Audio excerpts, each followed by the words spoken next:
नमस्कार, आदाब। शायर मशरिक अल्लामा इकबाल का एक तराना हमारे देश में लोग सुनते हैं, स्कूलों में भी पढ़ाया जाता है, ज़रूरत पड़ी तो किसी कार्यक्रम में भी वो बजाया जाता है, लोग सुनते हैं, बड़ा अच्छा लगता है।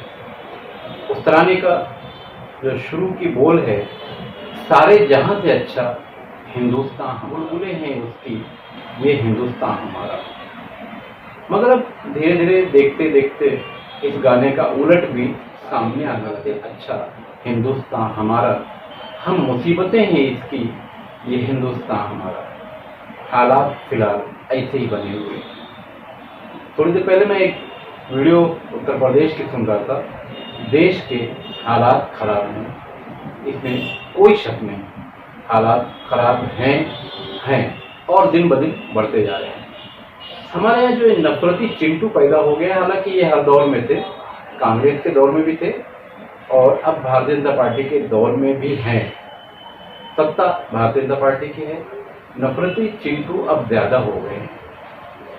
कभी ये जो मैंने कपड़ा पहना है, ये भगवा कपड़ा है, कभी भगवे को लेकर विवाद, कभी किसी त्योहार की यात्रा निकली और रास्ते में अगर मस्जिद पड़ गई तो विवाद, मंदिर पड़ गई तो आपस में तनाव झगड़ा, दुर्गा पंडाल में अगर मुसलमान चले गए तो मुसलमान के नाम पर पिटाई, नाम पूछकर लोगों की जान ले लेना, ये सब कारोबार चल रहा है। अब इसी में हिजाब, पर्दा, महिलाओं में पर्दा सिर्फ मुसलमानों में नहीं है।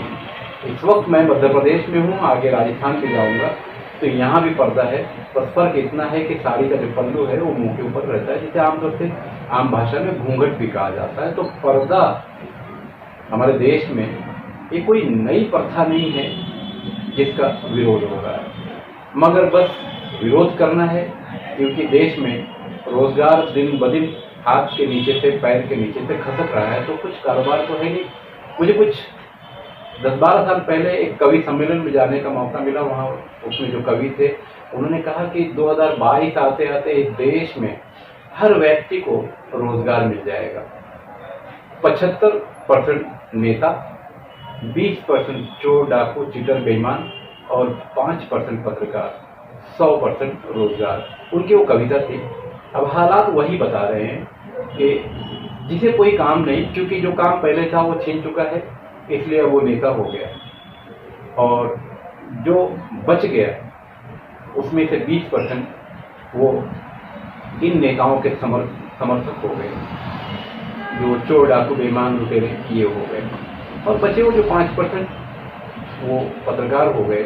और उसमें से भी 5% में से 4% 99 पॉइंट वो मोदी मीडिया हो गए, और जो 1 पॉइंट बचे वो कहीं ना कहीं देश की जनता की बात करते हैं।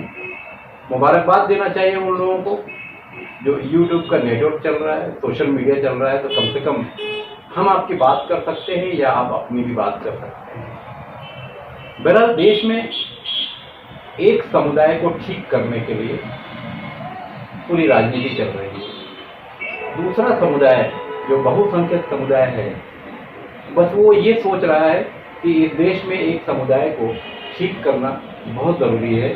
भले पैर के नीचे से नौकरी निकल जाए, पेट्रोल महंगा हो जाए, गैस के बाटले महंगे हो जाए, सब कुछ महंगा हो जाए, कपड़ा उतर जाए, चड्डी में आ जाए, मगर एक समुदाय को ठीक करना है। इसलिए जो कुछ देश में हो रहा है वही सही है। बार बार विदेशी मीडिया, विदेश में बैठे लोग, भले ही वो भारत के हैं या वहाँ के लोग, जब भारत की तरफ देखते हैं तो उन्हें बड़ा अजब सा लगता है। इसलिए हमारे देश में दिन ब दिन कंपनियां जो है वापस जहाँ से आई थी, यानी देश के बाहर से, वहीं चली जा रही है और हमारे हाथ से रोजगार खसकता जा रहा है। मगर एक समुदाय को ठीक करना है। समझ में नहीं आता कि ये एक चेहरा है, इसमें 2 आंखें हैं। अगर एक आंख का इलाज जरूरी है तो उसका इलाज कराया जा सकता है। अगर आंख ही निकाल दी गई तो चेहरे की जो खूबसूरती है वो खत्म हो जाएगी। अगर इस देश से एक समुदाय को निकाल दिया जाए, ये मुश्किल काम है, क्योंकि निकाल दिया जाए का मतलब कहाँ भेजेंगे? तो ये निकलना तो है ही नहीं, मगर राजनीति करनी है। कभी मंदिर में पानी किसी मुस्लिम लड़के ने पी लिया तो उसे मारना, मंदिर के पास से भी अगर कोई गुजर गया तो भी मुसीबत, दुर्गा पंडाल के पास से भी कोई गुजर गया तो भी मुसीबत। बहाना बड़ा अच्छा होता है, पत्थरबाजी हो गई। अब पत्थर भी रास्ते में पड़ा रहता है, पत्थर भी कहता है कि मेरी कोई कीमत तो नहीं है, मगर ज़रा मुझे उठा हाथ में और मार कर देख, फिर मेरी कीमत समझ में आएगी। मगर एक कीमत के चक्कर में एक समुदाय को सही कर रहे हैं, दूसरा समुदाय सही करने के प्रयास में लगा हुआ है, बीच में कुछ लोग हैं, सरकार खामोश है। इस तरह की हरकतें करने वाले जो लोग हैं, क्या उन्होंने कभी सोचा ये नस्लें बर्बाद हो रही हैं? आज मैं हूं, आप हो, आपके जैसे लोग हैं, अगर आवाज नहीं उठाएंगे तो याद रखिए, जो नफरती चिंटू आज देश में घूम घूम कर एक समुदाय को खत्म करने की, मारने की, उन्हें दबाने की, उन्हें सताने की आवाज निकाल रहे हैं, कल का हिंदुस्तान कैसा होगा? आपने कभी सोचा? ये जो नफरती चिंटू है, इन्हें सिर्फ राजनीति करनी है, इनके पास कोई काम धंधा रहा नहीं, वो कर रहे हैं, मगर इसका जो नतीजा है, कल का हिंदुस्तान, आज मैं हूँ कल नहीं हूँ, आज आप हो कल नहीं हो, मगर क्या कल का हिंदुस्तान जिसमें आपका परिवार होगा, उसके बारे में आपने कभी सोचा? आवाज़ उठाइए, इन नफरती चिंटुओं का बायकाट कीजिए, इन्हें किनारे कीजिए अगर देश को आगे ले जाना है, वरना जो हालात देश में बनते जा रहे हैं, ये हम सभी के लिए खतरनाक है। मैं